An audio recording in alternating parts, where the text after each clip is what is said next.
What's up, Joe? How are you? Very well. Happy Monday. Happy Monday. Wait, is today Monday? No, but it's after Canada Day, so I feel like our days shifted. Yeah. And I love how we're kind of adaptable to being able to shoot the podcast whenever we like, but I do like the consistency of being able to do it on Mondays. Yes, definitely. And that way we know exactly what to expect. But, with getting right back into the podcast, I think with the title everybody knows, we're officially in the month of July. So it is time for us to do a quick June News Roundup to talk about some of the most important news that came up for last month.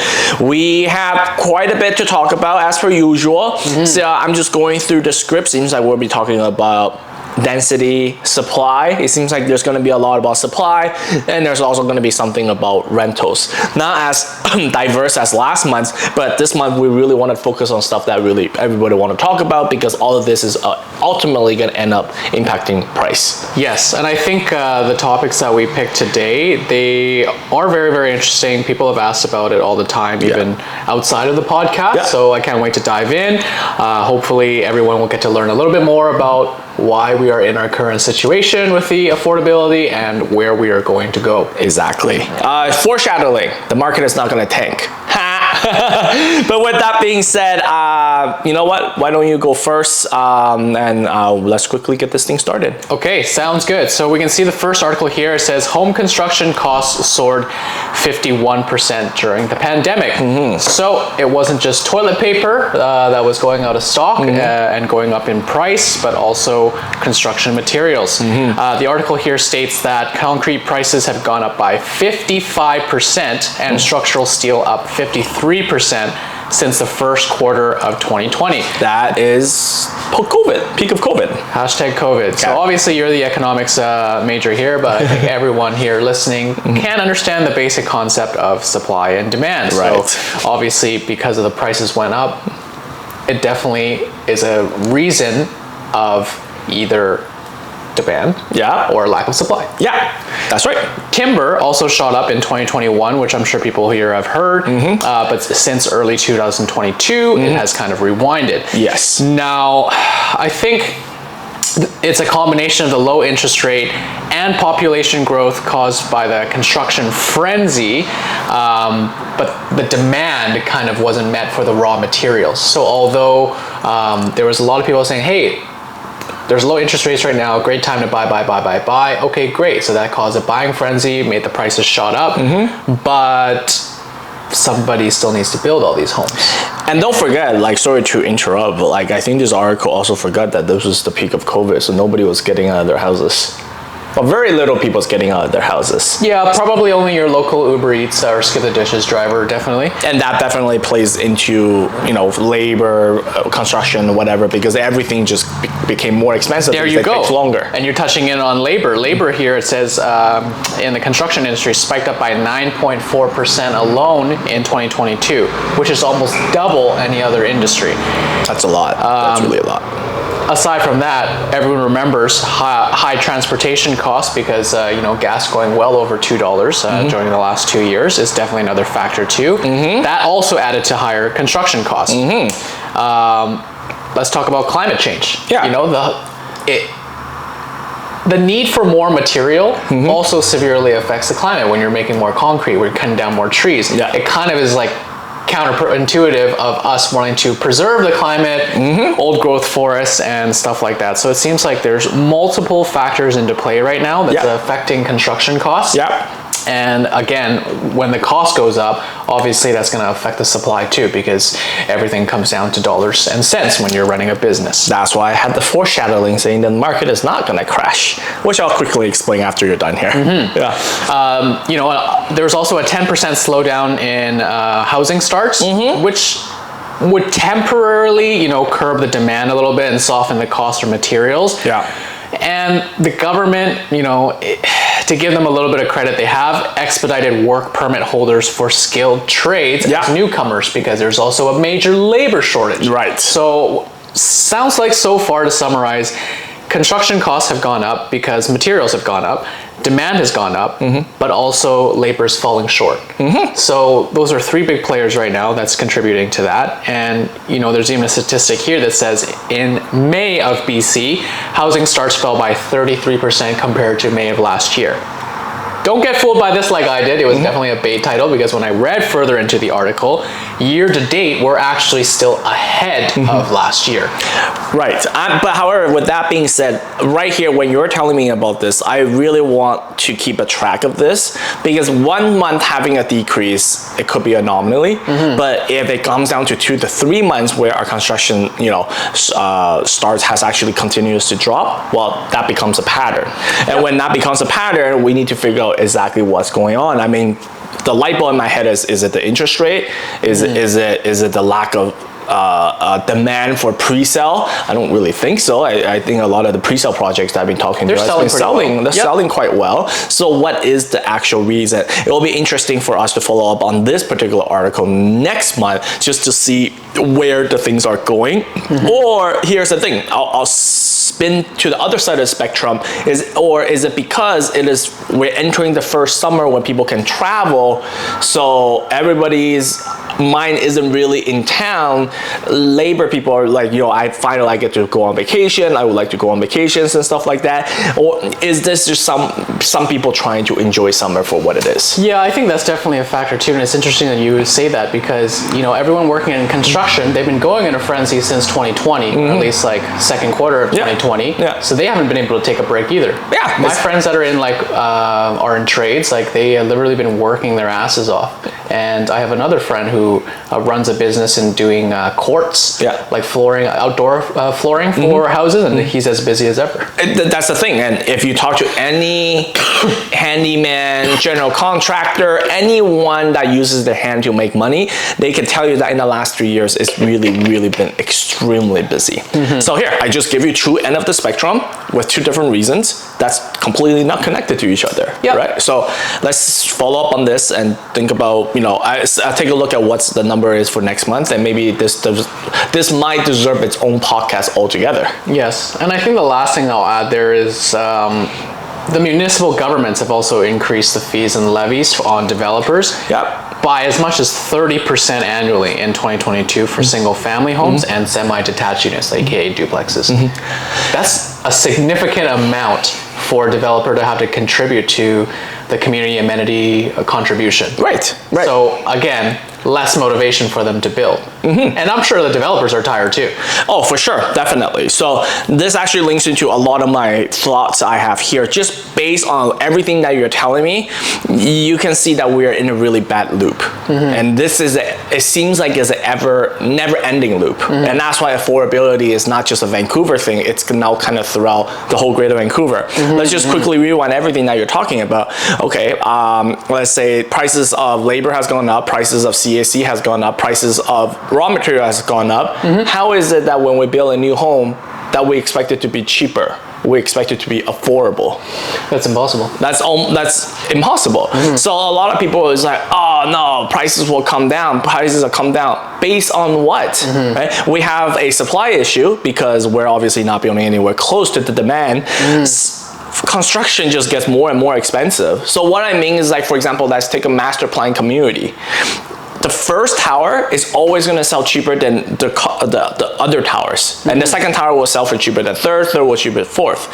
Is this a marketing? No, it's not a marketing thing. It's just because costs are also going to go up, right? And on top of that, imagine if the first tower, let's say, sell for $1,000 a square foot, and then release the second tower at $900 a square foot. That's cost aside, reputation is another thing the developer is trying to hold on to. So you're actually losing brand integrity if you're doing that and dropping it by $100 per square foot on your second project. If you're in the business of doing this for 5 years, 10 years, sure, reputation, what is that, right? But if you're in here for the long game, such as a lot of local developers like Polygon, Boza, Cressy, BD, like they have decades of reputation they have to hold on to, right? So there's no way that they will just like, I'll just lose money on this one, I'll just sell it cheaper. And also, as the community grows and builds, they're bringing in more services, more people, and like you said, the master plan is meant to create a community. So how does it make sense that as the community grows, it gets cheaper? Right, exactly. As any business grows, it doesn't get cheaper. Exactly, and here's another thing that I always say when I used to work for Concord is the VP of sales has this term called other people's money. As other buildings starts to get built up, you get to enjoy their facilities. You get to enjoy looking at a new building. That's all positive in terms of value. How could the prices drop, right? And let's say that, okay, the market is really, really bad. Let's say the interest rate is 20%. Okay, well, is the developer going to drop prices now? No, they're just not going to build. Exactly. And when they're not going to build, fast forward 5-6 years, we're not Asia, we're not Japan, we're not South Korea. Our population is increasing. We are an immigration country, so people are going to start flooding in, and guess what? Oh, we don't have enough supply. Which means pent-up demand, which means an sharp increase in prices both in the rental market and resale market. And that's why I say if you really start to read everything into this, it does feel like this is a never-ending loop. The government does have to step in, and me and you, we both always talk about build more homes, build more homes. The issue is we don't have enough homes, right? I want to add a caveat to that. What we really mean is build proper homes for everyday people, right? You can't just keep building luxurious condos after luxurious condos after luxurious condos and expect affordability to happen. Well, I'll give you the devil's advocate. So the only way that they're able to recuperate their cost is by selling luxury properties. That's how you get the highest profit margin. So what motivation does the developer have to build affordable housing? And this is the reason why I always say the affordability crisis that we're doing is not the developer's problem.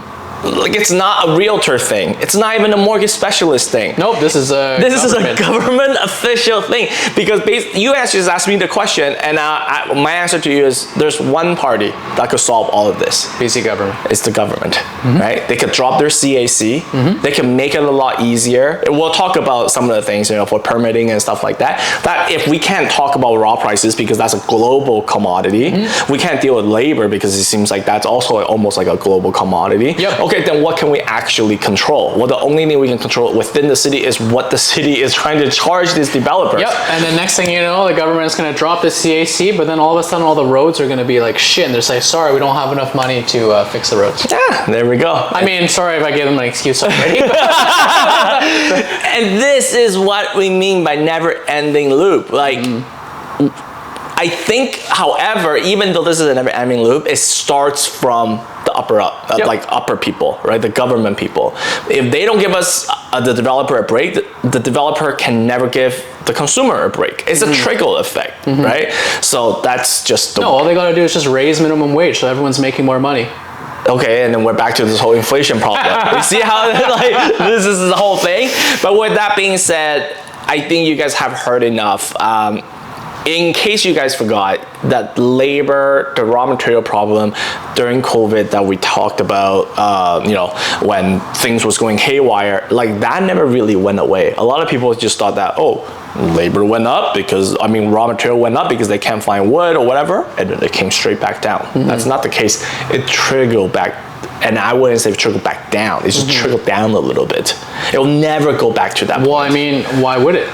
If you were a business owner and you were in, let's say, the lumber industry, once you're able to demand a certain price and you know that people were still buying it, why would you bring it down? Exactly. What motivation do I have? And honestly, they have their labor problems, they have their supply issues and stuff like that, so they can't even bring it down. So there we go, right?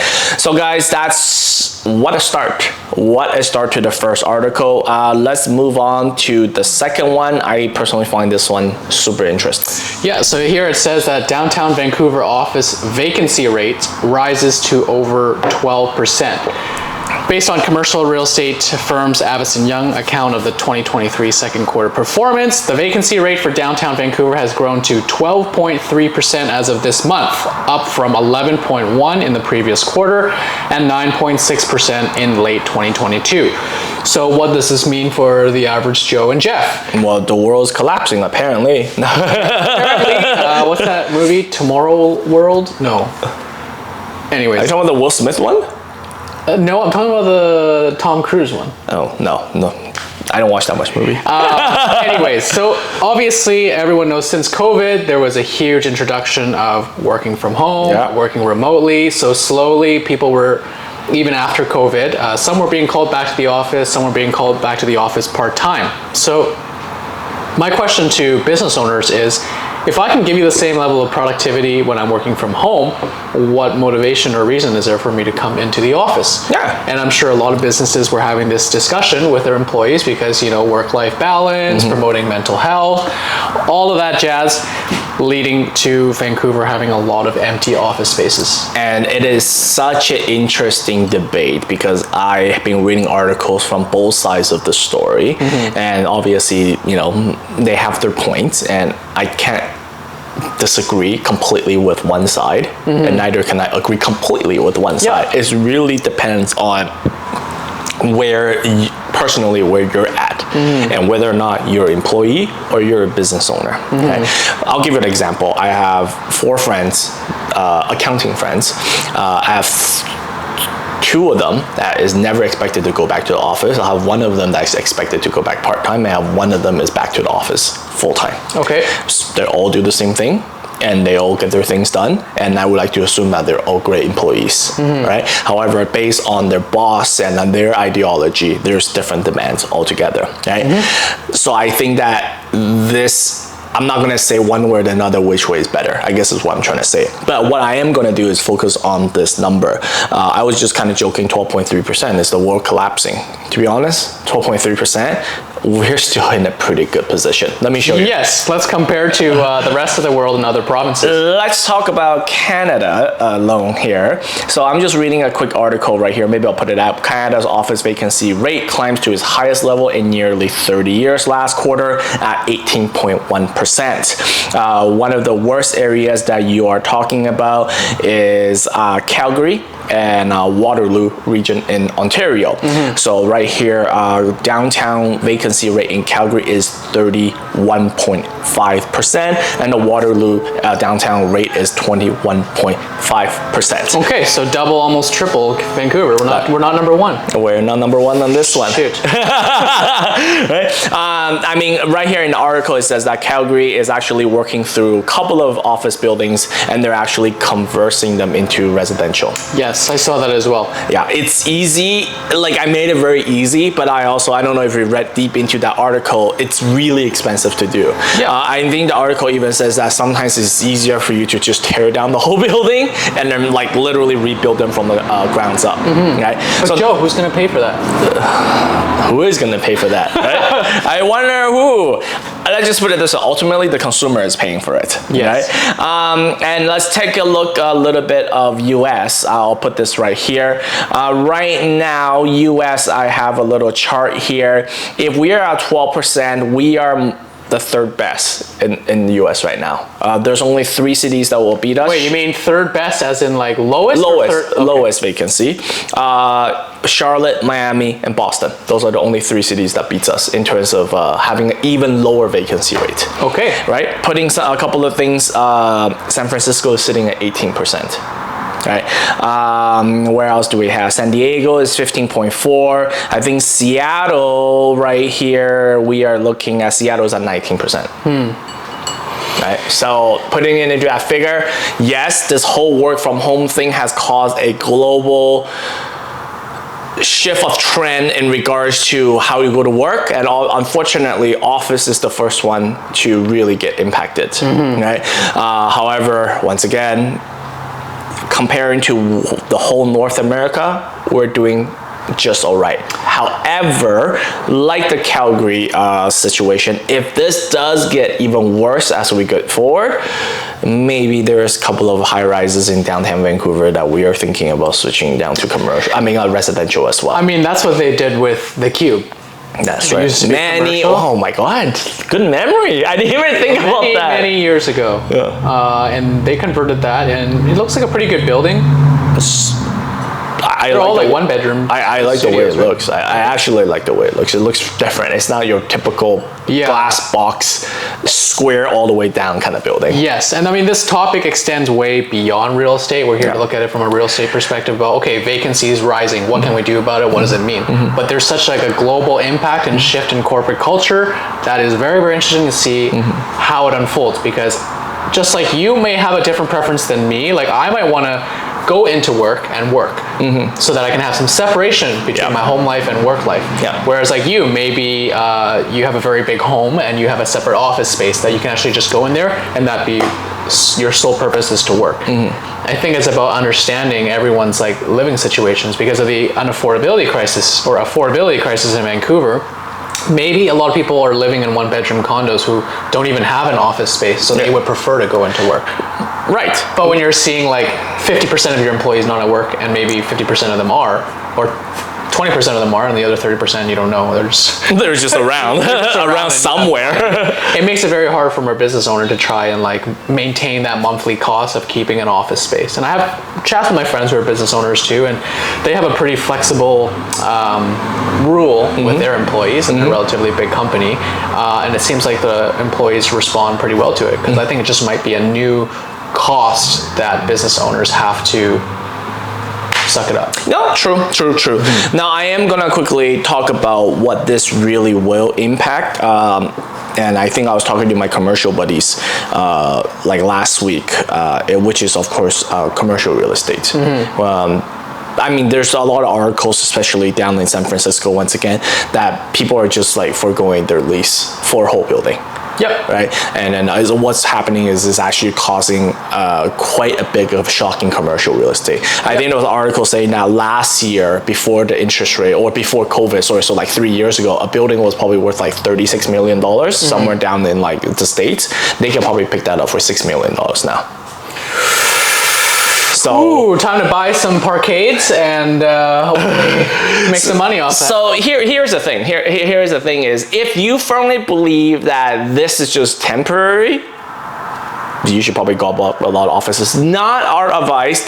I'm not trying to advise you on this. I'm just saying it depends on what you think, because I have heard of some major players, obviously not in the heart of downtown of some of the cities, but if they feel like there is a future need or a future, I guess, recovery of this work from home, or maybe other businesses that just needs office space, I know that there are some players that's actually buying up office towers at a massive discount right now. I think there's zero chance, and I'd probably put money on it. That's something that I'm pretty confident in, that it will never go back to the way that it was. Especially when I'll bring up your favorite new toy, the Apple Vision Pro. I could see an office requiring each employee to be assigned one and log in virtually from home so they can still monitor them in a way through augmented reality, over forcing them to go back into an office. I'm so excited. I'm so excited. I just got that image in my head, and I just had a vision of that, and I think that's gonna be true. Yeah, and too bad they're getting delayed. I'm not like Like you and I will be in a virtual cubicle together.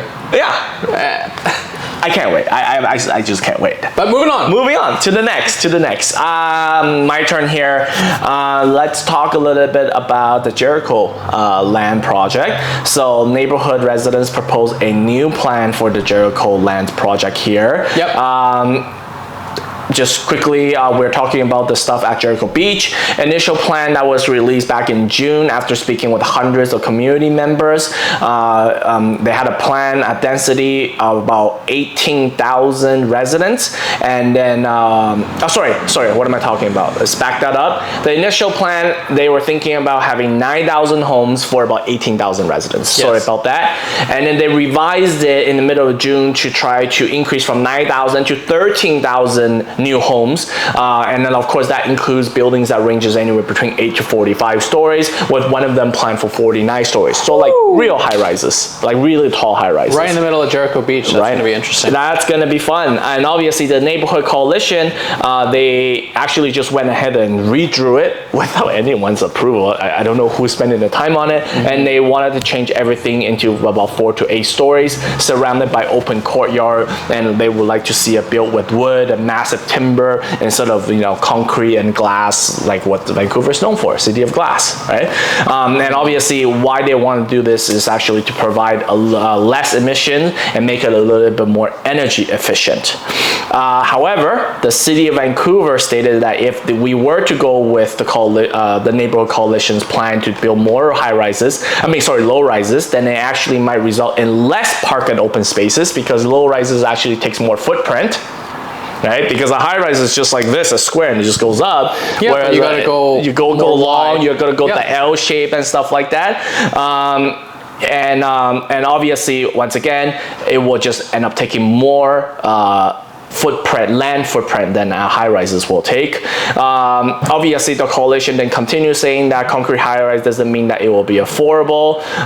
So the whole point then, it will only satisfy the higher end profitability and is not really aimed to cover the missing middle. Seems like that's a really trendy term in Vancouver nowadays. And of course, at the end of the article, it says that coalitions has not yet contacted the First Nation groups in regards to the changes. So long story short, they just saw it. Nope, we got on red. Cross this out, cross this out, cross this out. Let's just draw what we want instead. This, I'm just gonna continue into my thoughts, is a alternative way of saying NIMBY, now in my backyard. Yep. I can clearly see in my head the argument from both sides. Let's say the people that live around Jericho Beach, typically they are a little bit older. They've been there for decades. Long time. Decades, and they want to preserve their way of life, which I respect that. Yeah. However, in our market updates and other news roundups, you and I have had this debate before about you got to get with the times. And we have to adapt to the situation that we're in right now. Right. And the issue we have right now is lack of supply. Your carbon footprint and like all of that stuff is like important too, but at the end of the day, if you have a bunch of people in Vancouver who are unhappy, who can't find affordability, the whole city is gonna like take a turn for the worse. AKA San Francisco. AKA San Francisco. I know you hate on San Francisco all the time. They do have the Golden State Warriors. So. That's probably the reason why. But okay, well, I know there's no right or wrong, but which side are you leaning towards?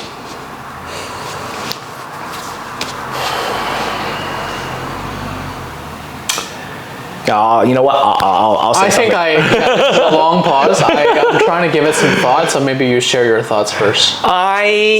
I'm into the high rise. I would just say that right now. I'm sorry for the people that live there for two reasons. Number one, it does talk about affordability. I don't think affordability is going to be as much of an issue in the Jericho Beachland area. And the reason why is because there are going to be leaseholds. And leaseholds will have its cap in terms of price points, right? That's the first thing. Secondly, I actually do agree with City of Vancouver. If you build more more low rises, it actually really does take away from more park spaces and stuff like that. I'd rather they do what Richmond Center is kind of doing right now, which is high rises and it's surrounded by a park in the middle. Right? I think that's a pretty good idea. And another thing is, I don't really think building a bunch of low rises in that area will really be suitable for, number one, providing enough supply, and number two, injecting the kind of people that they want to see in there as well. That's just what I'm saying. Right. Those are my thoughts. And I will continue with that argument, and I will state that it's probably most likely going to stick with high rises because I think the First Nation group is going to push this through. I think based on not just this project, but what they're trying to do in North Van, what they're trying to do in Tsawwassen, I think the First Nation groups is fully understanding this game now, and they want to milk as much as possible of their land. Rightly so. I think taking emotions aside from it, I'm going to lean towards the high rises too. I think it's better for the community as a whole. And I think there's ways that they can plan it accordingly that they're able to preserve what they want to preserve. And at the end of the day, it's the First Nations people's land. They can do whatever the fuck they want with it. We are all just guests and invaders. Amen to that. I actually wholeheartedly agree to that. Honestly, if they want to build a Walmart there for giggles, let them build a Walmart there. I mean, who's stopping that? It's Whole Foods, not Walmart. Sure. Come on, we're in Jericho. All right, next. This is actually kind of interesting, and this popped up as I was talking to a client of mine that actually has an oil tank in their property. So this actually gave me quite a bit of insight here. Realtors, sellers sued over alleged oil tank contamination at Burnaby property. Quick overview: buyer bought a house in Burnaby by Home Street. Contamination took a chunk of his property value. Then the buyer ends up suing the agent for not getting all the copies of the record associated with the tank and not advising the buyer to do an environmental inspection. Basically, the agent failed to include provisions in the contract that would protect her from any possible future costs. Not only that, she is also suing the previous seller who claimed to have the old tank removed more than 30 years ago. Where's the documentation? Did they not supply any? I guess not, or maybe they didn't. Maybe, I don't know. Like they didn't get into that much into the details. My thoughts. When it comes down to oil tanks or knowing the fact that there is an oil tank, as a buyer, regardless whether or not there is a report, not a report, that spidey sense should go up like 100 folds, because now you're not just dealing with the oil tank removal. Removing an oil tank, Jeff, like I always say, is the easiest part. Yep. It's checking for the contaminations that will be the most costly. On a personal experience, I know that removing an oil tank, at least when I helped a client did, it was roughly about $10,000. Well, how long ago was that? That wasn't even that long ago. It was like, what, 3 years ago? Right? However, I also have dealt with a contamination issue with a commercial lot that I sold when I first initially joined as a resale agent. And I think the cleanup for that was close to about $400,000. Because not only did it impact their soil, it actually leaked to the soil right next to it. And unfortunately, it's a huge amount of work that needs to be done. Yeah. And so for anyone who's wondering why you see your local gas station torn down but nothing has replaced it for a couple years, this is one of the reasons why. They got to deal with the contamination. Right. And another thing is a lot of agents are like, well, you know, the oil tank is decommissioned. Well, decommissioned oil tank still comes with its risk. Decommissioned doesn't mean that at one point there was no oil in it. It just means it's not being in use now. Exactly, right? And an oil tank being decommissioned also doesn't mean that the oil tank is not going to collapse one day. A lot of people actually don't know.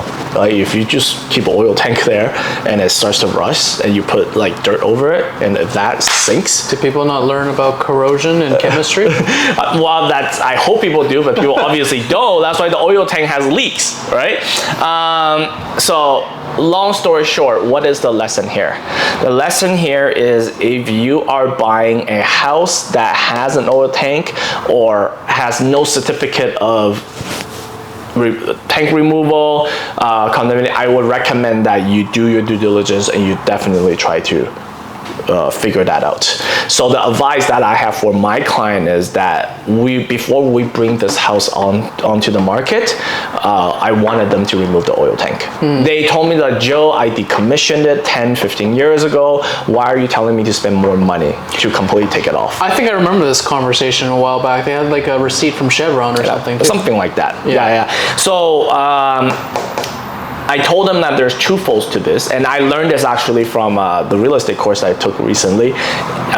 If you have an oil tank, first of all, the bank will give you a lot more issue in regards to approving your finances.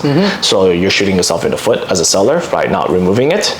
Right, and second of all, when you tell buyers that you have an oil tank on your property, that is a open invitation for massive discount. Why? Because the buyer doesn't know what happened down there. Yep. You could just be like, oh, Jeff, easy, just remove the oil tank and you do whatever. But on the buyer side, in back of my mind, why haven't I buy it, remove the oil tank, and then realize that there's a contamination, and then realize that it leaked to the property below, and my property value, as per this article, is no longer the same as what it was. Well, my question for you would be, is if I'm selling a place and I remove the oil tank, during the oil tank removal, will they also test for contamination? Well, yeah, you should definitely do that, and you will have a certificate, and you give that certificate to the buyer for them to have a boost of confidence. And not just that, as a seller, once you have those certificates, you give it to other people, you also throw the responsibility to someone else. What's stopping a seller from saying, okay, yeah, I removed the oil tank, here's a record of it, but then they don't check for contamination? Well, then that's buyers beware. If you get a receipt that says I have removed the oil tank, and then it doesn't have what did you check for contamination, I would write that into the contract. If the seller doesn't want to partake and you still like that house, then you just spend the money to do it yourself. And guys, like, checking these things are not expensive. It's actually removing it that's the real expensive part. So I think for a lot of this, I think it's worth the investment for you to get a peace of mind. Don't be like this lady. Yeah, and I think oil tanks were decommissioned after what, was it 1970 or 1990? Like somewhere around there. It's like 70s and stuff like that. Yeah, so I mean, oil tank has always been a very controversial topic, and I guess this, unfortunately, they just got the worst of the story. Yeah. You know how to avoid this completely? Just buy a penthouse unit in a condo. That's me, man. No oil tank. No, Jeff. There's better ways to do it and a cheaper way to do it to make sure that you are safe. All right. Okay, moving on to the next one. Actually, this is really linked to what you have talked about. City of Vancouver launches digital permitting tools for housing. What we talked about, try to create more supply. So the City of Vancouver is launching this new digital permitting resource to speed up approvals for timelines and really streamline the process. There's two parts to it. There's called the PRIT, the Project Requirement Exploration Tool, and the e-Comply, starting this summer. The Project Requirement Exploration Tool, which going forward I'm just gonna call the PRIT. PRET is a tool for applicants to explore and understand regulations and the requirements. The e-Comply then, of course, will be used to check if designs and drawings of any given project follows the city's regulation. This is used to done through multiple rounds, and to replace the multiple rounds of manual reviews that city staff has to do right now. That's how they're doing it. So, what's the purpose of this? The new tools, of course, will, number one, reduce uncertainties with complex housing approvals, and number two, it will obviously try to streamline the process so it will make the permits go a lot faster. The government also granted $9 million to Vancouver-based digital superclusters to further have technologies on this to be better going forward. That's so exciting. This is actually very exciting. I can't wait to see AI come into play here, where they are the one that is approving this process. Can you imagine all the benefits that it's going to go by so much faster? Yeah, because good thing you brought this up. As a reference, on average, more than 70% of processing time for laneway and low-density homes remain outside of the city with applicants because they don't know the policy and they don't know the guidelines. If there is an app that you could just go and try to get this done, it will simplify the process, it will simplify the policies, and it will just make the whole thing overall less complex and get hopefully approved a lot faster. Yeah, it just becomes I already can picture it just becomes a checklist. And for you to do this and it just pops up in a red error, you are missing this, go and revise it. It saves so much back and forth from, me emailing the city planner, waiting 2-3 business days to get a reply, me working on it, sending it back again. And then also it takes away the ambiguity about what gets approved and what doesn't get approved. There's just one standard for everybody. Yes. That's exactly my thought. However, I'm going to take a step further than that. I feel like this whole thing will be really helpful for small to mid-sized projects, laneway houses, fourplexes, duplexes, even a low-rise. The only thing I see that this will still be not as useful will be your master plan community high-rises. I have a feeling, and they say this in the article as well. Julian from Cressy, I actually know Julian when I was working with Cressy, saying that big project like this will automatically get flagged, and then they will need a manual review because it's such a big project. But I get it, because if those manual people have less duplexes, laneways, and all the other stuff to deal with, even the high rises will get pushed forward a lot faster. Right? No, I love it. No, I wrote here, it's a good start to something amazing and exciting, and it's definitely very beneficial for builders to have exact clarity of what is needed for them to be able to build here. I mean, we have a client, you know, he's trying to build a duplex, and you know how frustrating it has been. And talking, if he has this, I would imagine that whole thing would obviously be not as frustrating, and maybe he will be more inclined in doing a second project or third project. And they will just bring more players to the game. Exactly. Meaning, you know, the rising tide lifts all boats, so the more competition there is, it will also improve and increase the number of quality builders and developers in the city. Exactly. Don't get me wrong, there's going to be some growing pains. There's definitely going to be some questionable projects that are coming up that you see, and maybe they run into some issues because there was some error in the algorithm early on. But overall, yeah, I'm very excited about this. Yeah, and I will add one more thing. You know that recently I've been really into the whole depopulation crisis, like what Elon Musk talked about. I think this is also planting the seeds going forward. Let's say that one day our population in Vancouver isn't increasing anymore, and we're getting into a depopulation state. This will then automatically replace all the extra laborers that they need to hire and stuff like that. And just once again make things a lot more efficient. And you're just talking about the implementation of AI. How is this going to help and stuff like that? And maybe the City of Vancouver doesn't need to hire hundreds of employees anymore, or 20, 30 employees just for the zoning and for the approvals. Maybe they can do they can operate with a little bit less, which obviously once again labor is going to be harder to find going forward. So this is actually planting their seeds for the future as well. Genuinely optimistic about this. I'm really excited. Good find. Very, very excited about this. Good job, City of Vancouver. Please make this work and spread it to the other cities. Please. Talking about other cities. I like this one too. This one is good. This one is good. Right over here, Burnaby wants to add 3,000 rentals by 2025, but is losing them instead. This sounds like such a politician. We want to make Vancouver housing more affordable.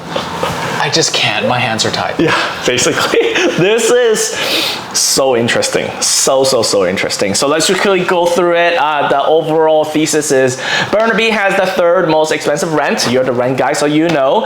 And they aim to build 3,050 purpose-built rentals by 2025. But what is really happening is that hundreds of units has been lost since 2020. Here are some numbers. From 2017 to 2022, the city lost 690 purpose-built rental homes. From 2012 to 2022, they lost 1,350 purpose-built rentals. And here's the side note is that, and you probably know, Burnaby is building almost as much as what the City of Vancouver is building. But right now in Burnaby, only 13% of all the housing that has started is built for rental purposes. In comparison, in City of Vancouver, that's 47%. Obviously, the Burnaby mayor defended and stating that there are 11,721 homes in the development process, purpose-built rental, he means. Some of these numbers will also replace the older rental buildings that has been demolished due to redevelopment. Your thoughts?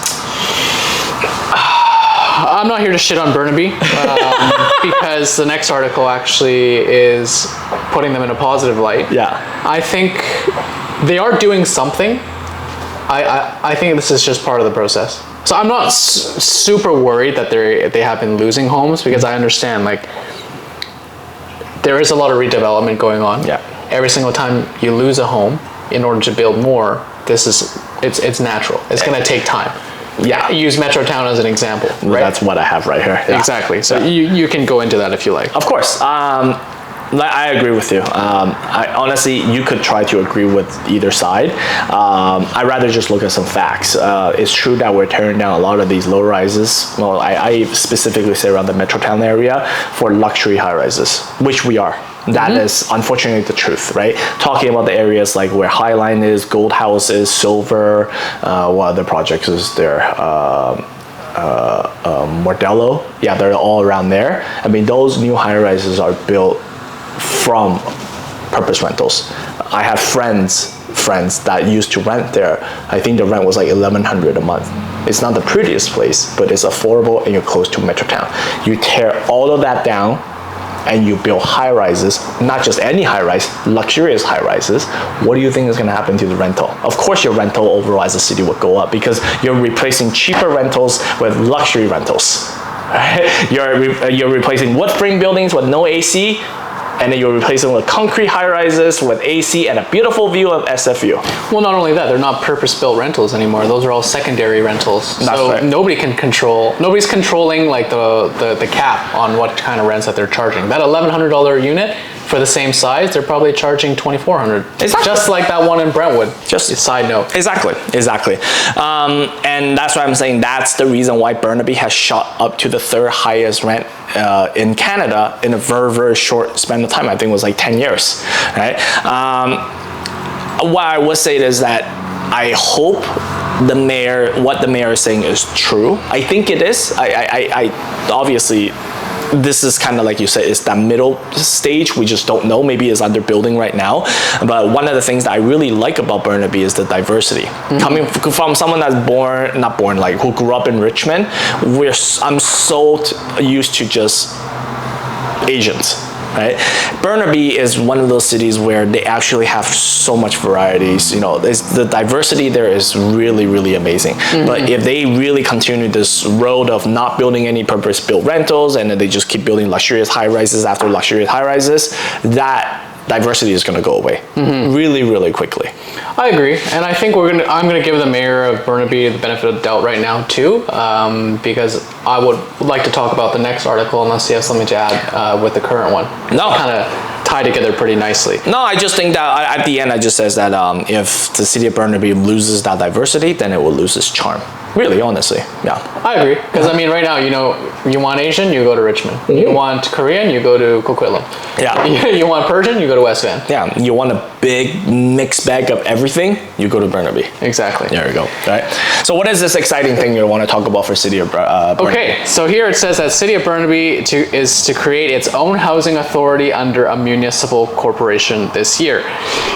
As our listener, if you remember, City of Surrey did something similar in, I think, 2 news roundups ago. This entity will focus on growing Burnaby's supply of below market housing, not just below market rental housing, but also below market home ownership opportunities, which I'm very interested in how they're going to execute this. Because we were just talking about how it's almost impossible to execute this. Exactly. Especially in the market that we are in right now, a good property already has 9 to 15 offers. Yeah. You throw in a below market home ownership opportunity, you're going to get thousands of offers. And then what's going to happen? It's going to, that below market all of a sudden is above market. Yep. But that's a side note. You know, this is a lofty goal. It'll also aim to introduce more market rental housing if such projects can incorporate and help subsidize below market units. Now, it says that this entity was also partner with developers and acquire development projects to combat affordability. I'm sure Coral Mendel can lose some of his properties and sell it to this new governing body. And the board will be selected by City Council. However, this entity still needs to be approved by the provincial government. Okay. So that still needs to be put into play before the ball can go rolling. How will this be funded? Well, it's actually funded through the CAC, so Community Amenity Contributions, which is very, very deep pockets, to mine in your knowledge.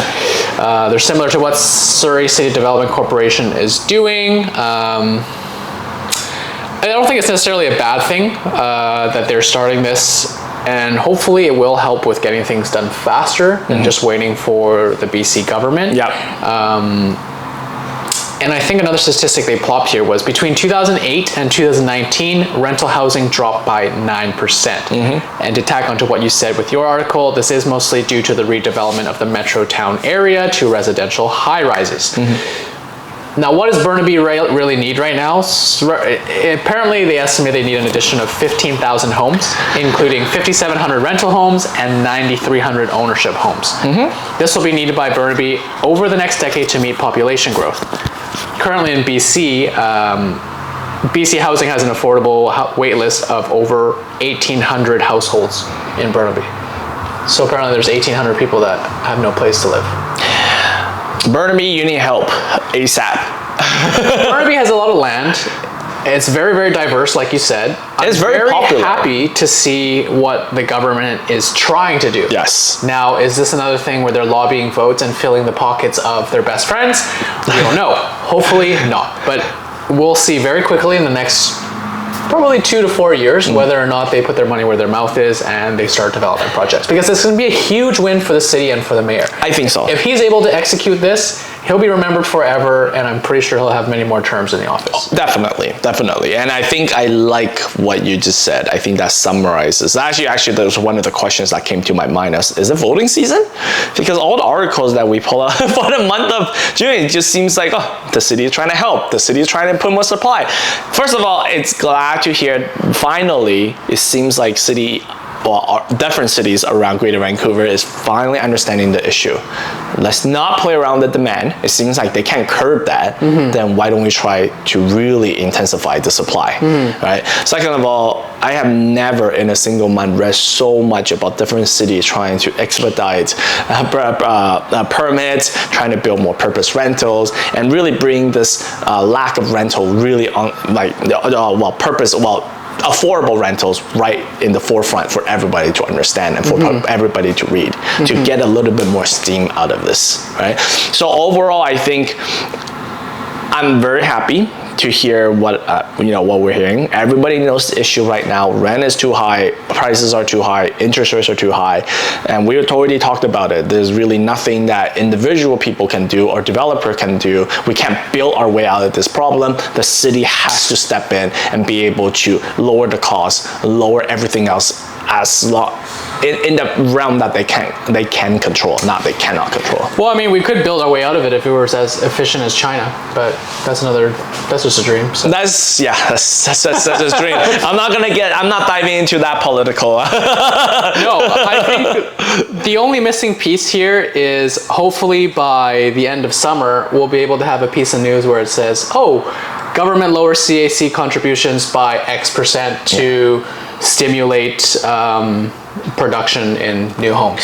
And honestly, at this point right now, I don't even care if the city is going to reapprove kind of like that Vancouver special kind of format. Remember that whole article of Vancouver special? Like, this is it. If you build it like this, we'll be able to approve it in way shorter amount of time. This is not a bad idea to maybe potentially bring that up. Maybe not for houses, but for like townhouses, for condos. Like, if you just build it this way. Give them a standard blueprint. You do exactly as this. You follow all this FSR, XYZ, done. That will be really nice, and honestly some developers will happily pick up that project because they don't even need to be super creative about it. And here's the thing, we have enough demand that even if you build like a box like that, people are still gonna buy it. 100%. Right. With that being said, I think we cover pretty much everything that we want to cover. Is there any stories, things that you read about this month that you want to bring it up for our listener to quickly talk about? I think first and foremost is I'm pretty excited that Amazon looks like they're going to be moving in soon to their new building. Right. I think I read about that. And also, did you hear about that crazy one-bedroom unit in the Brentwood area that was listed for like $2,400 a month, and they got over 180 requests? That one, let's quickly talk about that because that one was a big one a lot of people read about. 2,400 is, what that article said, it's market value. The agent thought it was market value, but apparently the market speaks on its own. At 2,400, if you have over 180 inquiries, it's not market value anymore. Well, not only that, but this article also says that the threshold, they have an income threshold for prospective tenants that you have to meet. and you have to have a combined after-tax monthly income of $7,200 in order to qualify. After tax. After taxes, you got to make $7,200. So your household needs to be like what? Over six figures. Yeah, it's 100. Yeah. At least 100. Yep. And there were still 180 people. That messaged them about it. I think they ended up receiving like 15 official applicants. And I heard that like they went higher than like the price. Yes. I haven't been able to see the exact dollar amount, but I mean, we're not making this up. It's not Joe and Jeff saying, hey, rents are crazy, rents are crazy. We weren't joking when we said that a one-bedroom unit in West Van cost $3,000 last month. No, like, this is a statistic, like, this is taken directly from Daily Hive. Yeah. Reputable broker too, who was in charge of this listing at Brentwood Boulevard. I think shit is crazy. And here's the thing, that reminds me of recently my girlfriend has been trying to sell a lot of her extra furnitures that she has because she's moving in with me. And then we've been using this from Facebook Marketplace, and then she posted this, those IKEA shoe rackets, like racks that you pull out. She posted one, she was like, oh, I bought this like 12, 15 years ago. I bought it for like $50 or $80. I forgot the number. And then she posted for like $50 to sell. And then she got over 250 inquiries. And then I told her that when you have this many inquiries to a point where you can't even reply every single one of them, there is something critically wrong with the pricing of your product. She didn't factor in the inflation That's over right. 15 years, the rise in raw materials. So that IKEA $50 back then, right now it's probably worth $120. There we go. And that's exactly the same thing. And me and her had a serious conversation about like economics. When you have that many people asking, it means that you screwed up somewhere. Okay. If I have 250 people asking about a particular listing that I have, I probably underlist that home by like well into the 6 digits. Probably. Yeah. So this is the same situation, right? You think this is the market value, but the market has already told you that this is not the market value, right? So what is the market value? Maybe it is 2,700. Maybe it's 2,800. Who knows, right? And that's the beauty of free markets. You post something, if you get way too many inquiries, then obviously the market has spoken. The market will tell you very quickly whether you've overpriced it, underpriced it, or priced it just right. Capitalism at its finest. Anything else? Nope, I think I don't have anything. Do I have anything here? No, I think that's pretty much about it because it wasn't that far when we did our main news roundup here. So if that's the case, then with that being said, thank you guys so much for listening to our June's news roundup. Will be quite interesting to see what kind of news articles that we get in July. Is there anything that you guys want to talk a little bit further, or you have any questions with the article that we have discussed? Please just let us know. You know our information. But aside from that, my name is Jeff. My name is Joe, and we're from Mike for Vancouver Real Estate, and we look forward to seeing you on the next podcast sometime next week. See ya.